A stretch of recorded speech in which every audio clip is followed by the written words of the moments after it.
तो हे क्लास, इससे जस्ट पहले हम लोग पढ़ चुके हैं पोलिनोमियल्स। जो हमारा सेकेंड चैप्टर था पोलिनोमियल्स यानी कि बहुपद, हम लोग इसको क्या कर चुके हैं, पढ़ चुके हैं। इससे पिछले वाले लेक्चर में हमारा एक क्लास चल रहा था, तो इसके सारे कंसेप्ट को हम लोग डील कर चुके थे। उसके बाद बात हुई थी ये हमारा third chapter which is linear equation in two variable को स्टार्ट करना था। ठीक है, उससे पहले मैं आपको बता दूं पोलिनोमियल्स में हमारा एक चीज छूट गया था विच इज ग्राफ। क्या छूटा था? हमारा ग्राफ छूट गया था। तो ये ग्राफ क्या है? Graphical representation of linear polynomials, quadratic polynomials and cubic polynomials. यानी कि हम लोग 3 टाइप्स ऑफ पोलिनोमियल्स को देखे थे। एक लीनियर पोलिनोमियल्स था हमारा, है ना, एक लीनियर पोलिनोमियल्स था जिसके सिर्फ एक सॉल्यूशन आ रहे थे, एक ही हल आ रहा था। एक क्वाड्रेटिक था, एक क्या था, क्वाड्रेटिक था। क्वाड्रेटिक पोलिनोमियल से कितने जीरोस आ रहे थे? 2 जीरोस आ रहे थे, है ना, ये 2 जीरोस आ रहे थे। एक क्या था, क्यूबिक था। थर्ड हमारा क्या था, क्यूबिक पोलिनोमियल था। इसके कितने सॉल्यूशन आ रहे थे? तो क्यूबिक पोलिनोमियल्स के 3 सॉल्यूशन आ रहे थे। क्योंकि ये 3 घात है तो इसके 3 शून्य आ रहे थे। अल्फा बीटा गामा जिसको हम लोग लिए थे, इसमें सिर्फ एक्स आ रहा था, इसमें अल्फा बीटा आ रहा था, है ना, और इसमें क्या आ रहा था, alpha beta and thirdly gamma आ रहा था। इन सभी चीजों के बारे में हम लोग ने पढ़े थे। लेकिन इसके ग्राफ की जब हम लोग बात करते हैं तो actually graphical representation of linear polynomial रैखिक जो रैखिक बहुपद है उसका ग्राफ कैसा बनेगा। देखो, चूंकि इसका एक सॉल्यूशन आता है। देखो, ग्राफ कहने का मतलब है क्या, ये ग्राफ कहने का मतलब क्या है, X axis and Y axis. This is X axis and Y axis, Y dash and X dash. Okay, तो मैं बोल रहा हूँ ग्राफ से बनेगा ना इसका लीनियर इक्वेशन का, क्योंकि इसका सॉल्यूशन क्या है, एक्स है, यानी कि क्या है, एक है, सिर्फ एक ही हल आएगा, कोई भी एक्स का सिंगल वैल्यू आएगा। इसका मतलब है कि वो एक्स एक्सिस को सिर्फ 1 टाइम काटेगा। क्या काटेगा? सिर्फ 1 टाइम काटेगा। किसको काटेगा? एक्स एक्सिस को सिर्फ 1 टाइम काटेगा। और जो एक्स एक्सिस को काटेगा ना, जिस पॉइंट पे काटेगा वही कोऑर्डिनेट उसका क्या कहलाएगा, सॉल्यूशन कहलाएगा। किसका?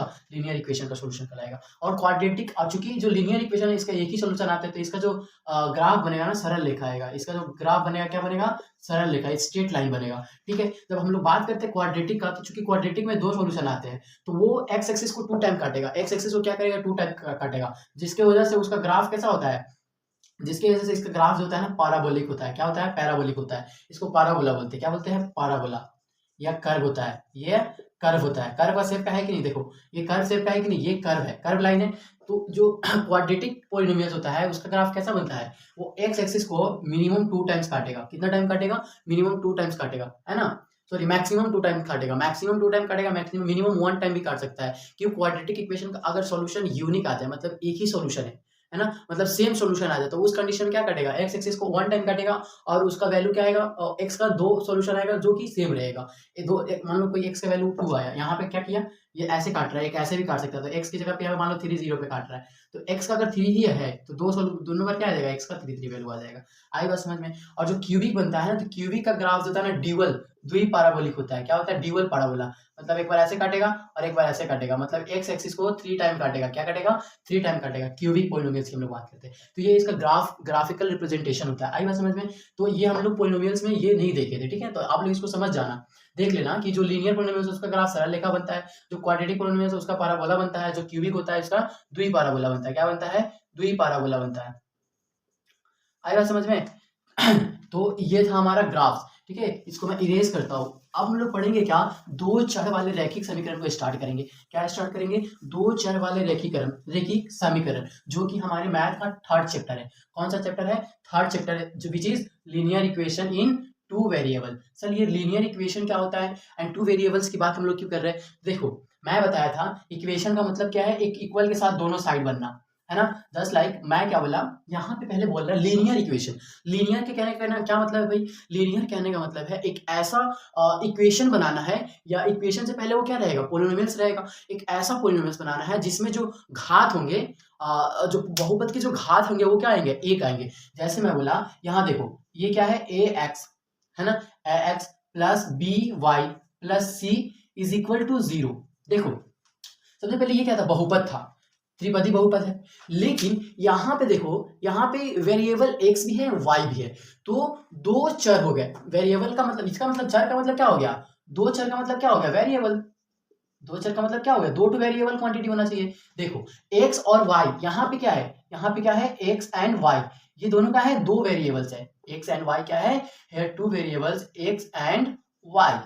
देखो, x एंड y 2 वेरिएबल है कि नहीं, तो 2 चर वाले दो चर वाले रैखिक कहने का मतलब उसका पावर कितना हो, 1 हो, उसका पावर क्या हो, 1 हो। देखो 1 है कि नहीं, तो दो चर वाले रैखिक समीकरण, और समीकरण कब बनता है, जब उस चीज को 0 के इक्वल कर देते हैं। देखो ये 0 के इक्वल है कि नहीं, तो ये एक समीकरण बना, मतलब दो पक्ष बन गया, ये इधर वाले, ये वाला पक्ष इस वाले पक्ष के क्या है, इक्वल है, इधर वाले पक्ष क्या है, इस वाले पक्ष के इक्वल है। तो इसी को बोलते हैं दो चर वाले रैखिक समीकरण। इसको क्या बोलते हैं, दो चर वाले रैखिक समीकरण। अब देखो, चूंकि दो चर वाले रैखिक समीकरण में कितने चर आते हैं, दो चर राशि होती है, एक एक्स एंड एक वाई और प्लस क्या होता है, सी होता है।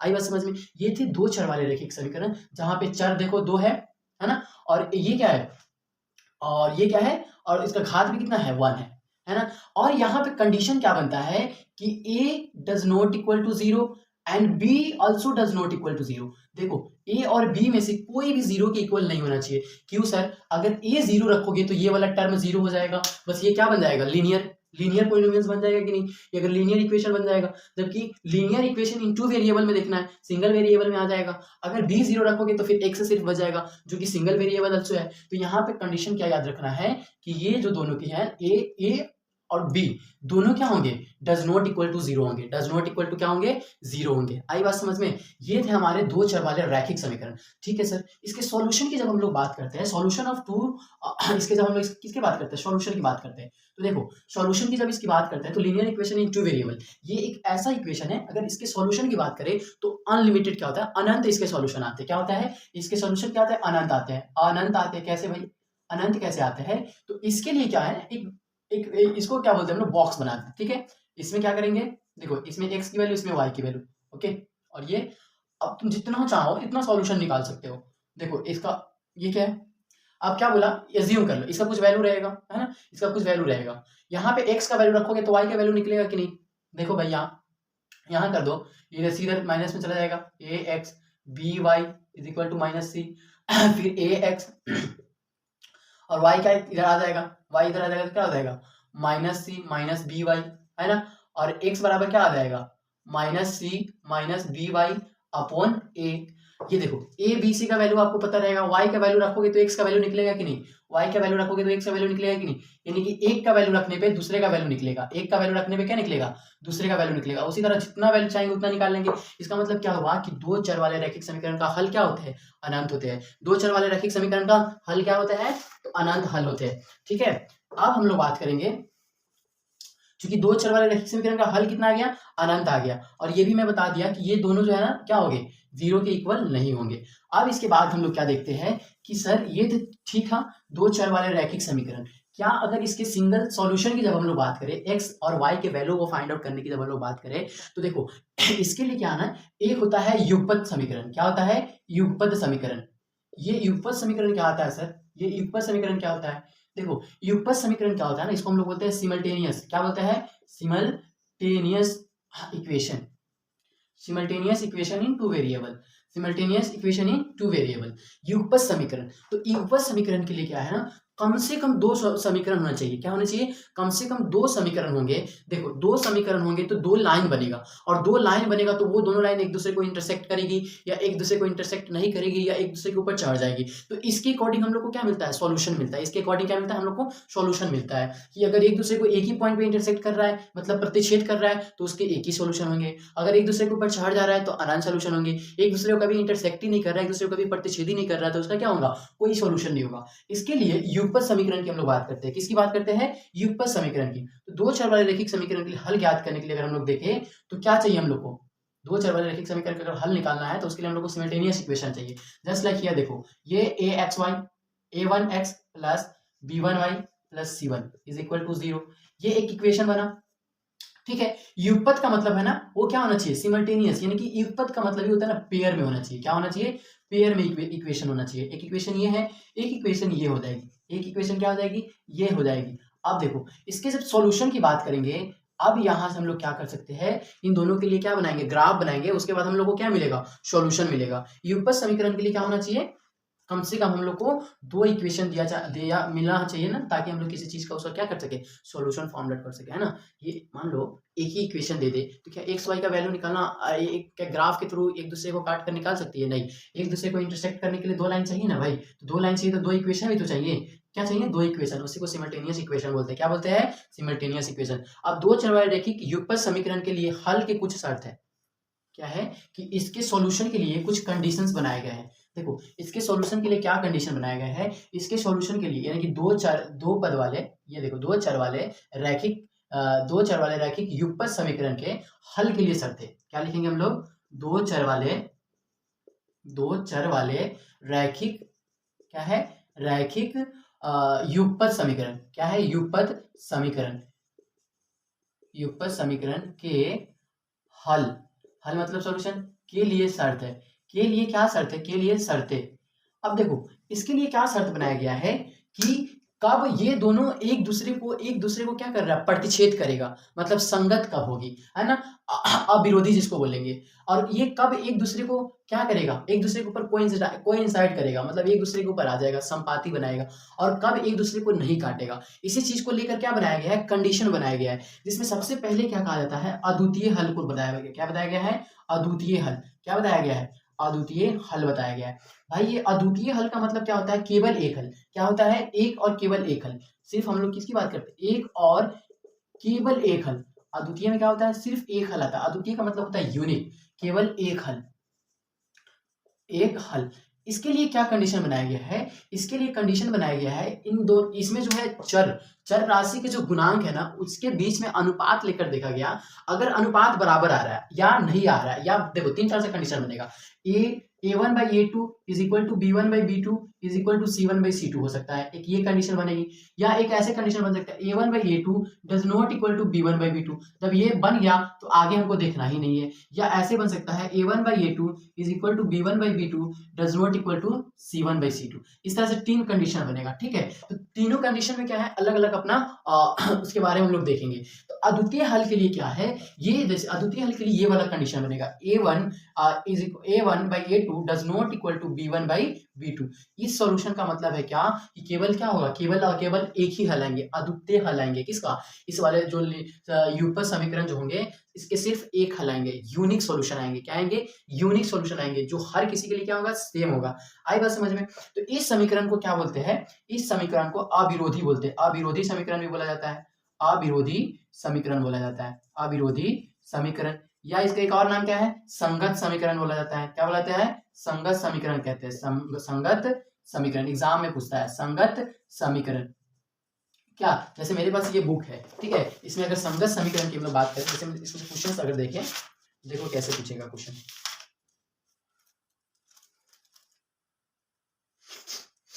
देखो ये है अभी लीनियर इक्वेशन। इसमें देखो मैं क्या बोल रहा हूँ, ये दो चर वाला रैखिक समीकरण जिसमें दो चर हो, ठीक है, उसके आपस में कुछ गुणांक होंगे, कोएफिशिएंट होंगे। तो मैं बोला इसके सॉल्यूशन अनंत आते हैं। अगर एक इक्वेशन की बात करें तो अनंत सॉल्यूशन आते हैं। एक्स वाई का वैल्यू कैसे पुट डाउन करेंगे, एक की वैल्यू पुट करेंगे तो दूसरा का वैल्यू क्या निकलेगा। लेकिन मैं बोला एक्स वाई की वैल्यू निकालने के लिए कम से कम दो समीकरण होना चाहिए, ताकि एक दूसरे को इंटरसेक्ट करवाए, है ना, इससे ग्राफ बनावे। इसके लिए मैं क्या बोला, दो समीकरण जो होंगे ना, इस ग्रुप को हम लोग क्या बोलते हैं, सिमल्टेनियस इक्वेशन ऑफ क्या, लीनियर इक्वेशन इनटू वेरिएबल में सिमल्टेनियस इक्वेशन इनटू वेरिएबल बोलते हैं। यानी कि दो चर वाले रैखिक युगपत समीकरण के हल निकालेंगे। अब उसके लिए क्या बोला, कुछ कंडीशन है। जैसे एक कंडीशन फर्स्ट बोला कि a1/a2 का रेशियो लिए तो वो b1/b2 के बराबर नहीं आया, तो इस कंडीशन में हम लोग बोले कि इसका हल क्या आएगा, केवल एक ही आएगा। मतलब वो क्या होगा, अविरोधी समीकरण होगा। मतलब ये क्या होगा, अविरोधी समीकरण होगा। अब ये अविरोधी समीकरण है, अविरोधी कोई संगत समीकरण है, प्लस 5 इज इक्वल टू 0। और एक क्या लेते हैं, एक ले लेते हैं 5x plus 6y plus 6 is equal to 0। अब देखो इन दोनों का रेशियो लो, तो 3/5 इज इक्वल टू 4/6।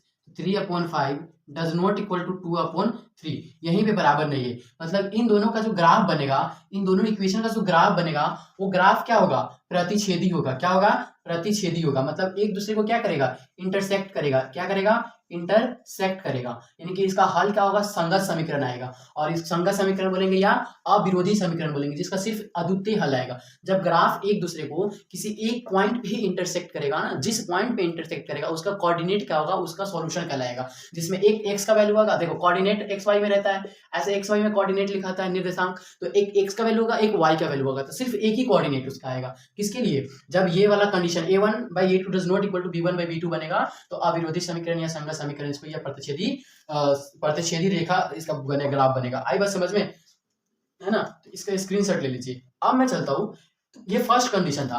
अब ये वाला कंडीशन के अलावा ऐसा भी कंडीशन बन सकता है, क्या बन सकता है, ऐसा भी कंडीशन बन सकता है। तो इसको इरेज करते हैं, अब वो दूसरा लिखते हैं, ठीक है।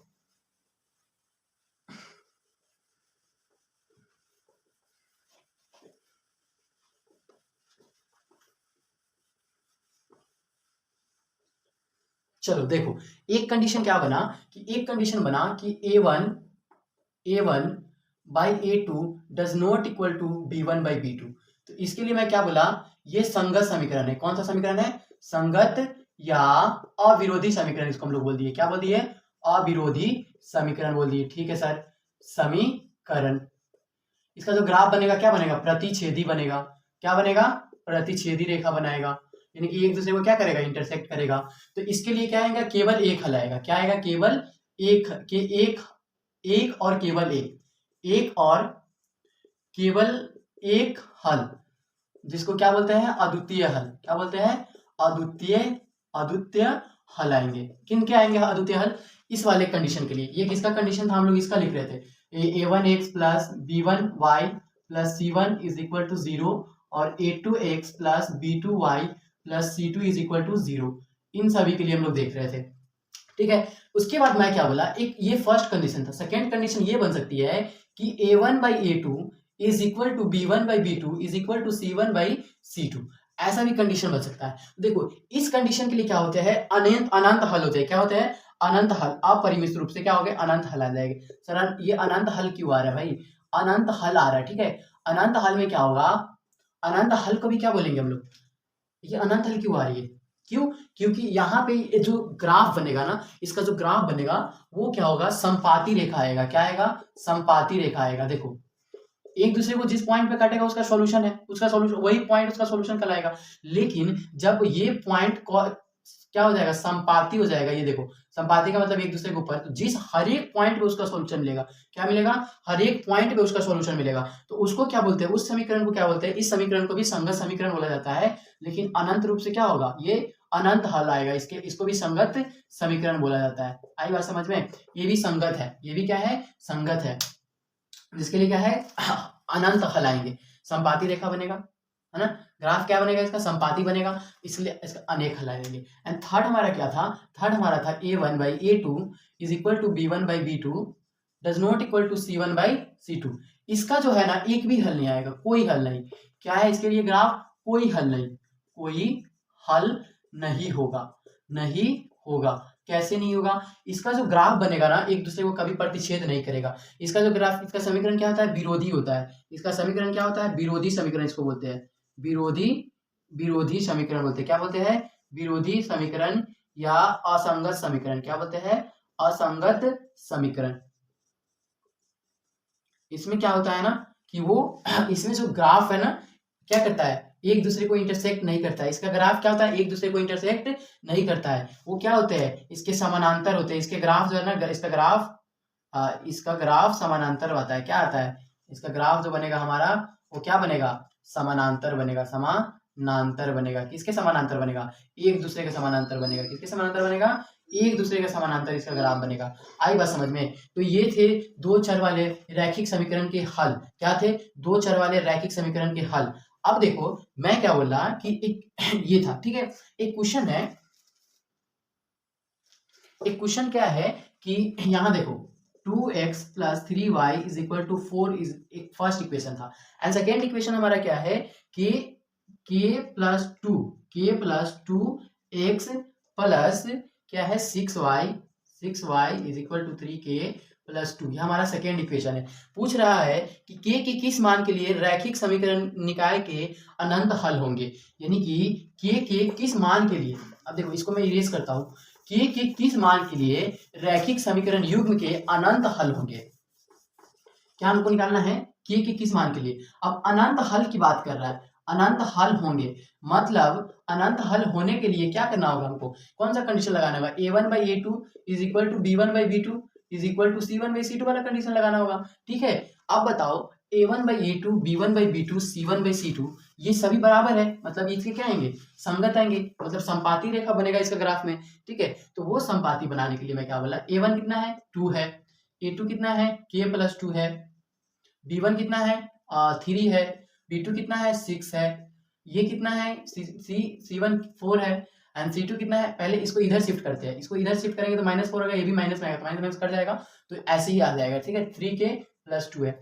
अब देखो यहाँ पे हम लोग को k का वैल्यू निकालना है। ये पहले ये 2 + k/2 को ये क्या 1/2 के इक्वल कर दे, ये 1/2 कटेगा तो, है ना। और एक बार क्या करे 4/3k+2 को फिर 1/2 के इक्वल कर दे। अब इसको सॉल्व करो, 4 1 जा 4, 2 2 जा 4, और ये k+2 = क्या आ जाएगा 4 आ जाएगा, और k बराबर क्या आ जाएगा 4 - 2 = k बराबर कितना आ गया 2 आ गया। यहाँ भी करोगे तो वही चीज आ जाएगा, देखो इधर ये 4 2 कितना आएगा 8 आएगा, और 3k = कितना आ जाएगा, उधर जाएगा 6 आ जाएगा, और k बराबर क्या होगा 6/3 = k बराबर 2 आ रहा है। कैसे भी निकालो k बराबर 2 आ जाएगा, तो यहाँ पे क्या रखेंगे k 2 रखेंगे। जैसे ही k का वैल्यू 2 रखेंगे, जैसे देखो यहाँ पे रखता हूं मैं, x 2x है, 3y है और 4 है, ये फर्स्ट इक्वेशन हमारा है। सर जैसे k यहाँ पे 2 रखे तो 2 2 4 4x हो गया, और यहाँ पे क्या हो गया 6y है, और यहाँ पे 2 रखे तो कितना हो गया 2 3 6 और 2 8 हो गया। अब देखो इसको जब हम लोग क्या करें, यहाँ पे a1/a2 निकालेंगे, a1/a2 कितना है 2/4 है, कितना है 2/4 है, इज इक्वल टू क्या होगा b1/b2 होगा कि नहीं, इज इक्वल टू c1/c2 होगा कि नहीं। देखो ये भी 2, ये 1/2 आया, ये भी 1/2 आया, ये भी 1/2 आया, मतलब 1/2 = 1/2 = 1/2। देखो सब बराबर है कि नहीं। तो k के किस मान के लिए अनंत हल हुए, तो k के लिए हम 2 मान लेंगे, तो इसके अनंत क्या हल क्या हो जाएंगे अनंत हो जाएंगे। इस तरह से क्वेश्चन बनेगा, इसका क्या बनेगा, इस तरह से इसका क्वेश्चन बनेगा। k बराबर 2 के लिए समीकरण क्या हो जाएंगे, k बराबर 2 के लिए समीकरण के अनंत हल होंगे। आई बात समझ में। इसको इरेज करता हूँ, उसके बाद मैं देखता हूँ कि 2 चर वाले रैखिक समीकरण को सॉल्व करने के लिए कितने कंडीशन है। पहले तो ये देख लिए कि 2 चर वाले रैखिक समीकरण सॉल्व कैसे होगा, है ना। 2 चर वाले रैखिक समीकरण सॉल्व कैसे होगा, इसके लिए हम लोग को क्या चाहिए, इसके लिए हम लोग को चाहिए क्या 2 चर वाले रैखिक समीकरण का युगपत चाहिए। क्या चाहिए, युगपत चाहिए। जो हम लोग को सिमल्टेनियस इक्वेशन हम लोग देखे थे, सिमल्टेनियस इक्वेशन हम लोग को चाहिए थी, क्यों, क्योंकि 2 लाइन रहेंगे तभी हम लोग क्या करेंगे उसका सॉल्यूशन निकालेंगे 2 चर वाले रैखिक समीकरण का। आई बात समझ में। अब देखो 2 चर वाले रैखिक समीकरण क्या था, एक तो संगत असंगत निकालने का तरीका पता चल गया। क्या पता चल गया कि वो संगत है या असंगत है, अनंत हल होंगे, एक हल होंगे, कोई भी हल नहीं होंगे। एक बार और देख लो, इसके लिए क्या है a1/a2 does not equal to b1/b2, a1/a2 is not equal to b1/b2। सिर्फ एक हल, कितना आएगा एक हल आएगा, इसका क्या आएगा संगत आएगा। संगत आएगा तो क्या आएगा अविरोधी आएगा, कोई विरोध नहीं करेगा, है ना। समीकरण आएगा या प्रतिच्छेदी समीकरण आएगा, ये ध्यान में रखना है, प्रतिच्छेदी समीकरण आएगा। ठीक है सर, अगर a1/a2 is equal to b1/b2 is equal to c1/c2 है तो क्या होगा अनंत हल आएगा। क्या होगा अनंत हल, इसका भी संगत हो जाएगा, इसका भी क्या होगा संगत होगा, अविरोधी होगा, अविरोधी होगा, और लाइन कैसा आएगा संपाती आएगा, है ना। और एक क्या है a/a1 is equal to b1/b2 does not equal to c1/c2, तो इसके लिए क्या है कोई हल नहीं होगा। क्या नहीं होगा, कोई हल नहीं होगा। क्यों नहीं होगा सर, ये एक दूसरे को क्या करेगा, इसको विरोधी बोलेंगे, इसका समीकरण कैसा बनेगा विरोधी समीकरण बनेगा। कैसा समीकरण बनेगा विरोधी समीकरण बनेगा। एक दूसरे को ये क्या नहीं करेगा, इसकी ग्राफ कैसा होगा एक दूसरे के समानांतर होगा, पैरेलल में आएगा, क्या आएगा समानांतर होगा, पैरेलल ग्राफ बनेगा, है ना, पैरेलल। ओके, अब इसके बाद हम लोग क्या देखते हैं कि 2 चर वाले रैखिक समीकरण को हल करने के लिए जो है ना 2 विधि है। 2 चर वाले रैखिक समीकरण है तो उसको हल करने के लिए क्या है, एक ग्राफिकल विधि है, ग्राफिकल मेथड है, एक अलजेब्रिकल मेथड है। देखो 2 चर वाले रैखिक समीकरण, ये जो 2 चर वाले रैखिक समीकरण है इसके हल निकालने के लिए, इसके हल को निकालने की 2 विधियां है। क्या विधियां है, 2 विधियां, 2 मेथड्स है। There are 2 methods to find the solution of linear equation in 2 variable. First is graphical. First क्या है graphical method. Graphical method यानी कि ग्राफ बना के हम लोग फाइंड आउट करेंगे, जिसको हम लोग क्या बोलेंगे ग्राफिकल मेथड या ग्राफिक मेथड। एंड सेकेंड क्या है अल्जेब्रिक मेथड। कौन सा मेथड है अल्जेब्रिक मेथड। आई बात समझ में। कितने मेथड है 2 मेथड है, एक ग्राफिकल मेथड है, एक अल्जेब्रिक मेथड है, किस चीज का सॉल्यूशन फाइंड आउट करने का।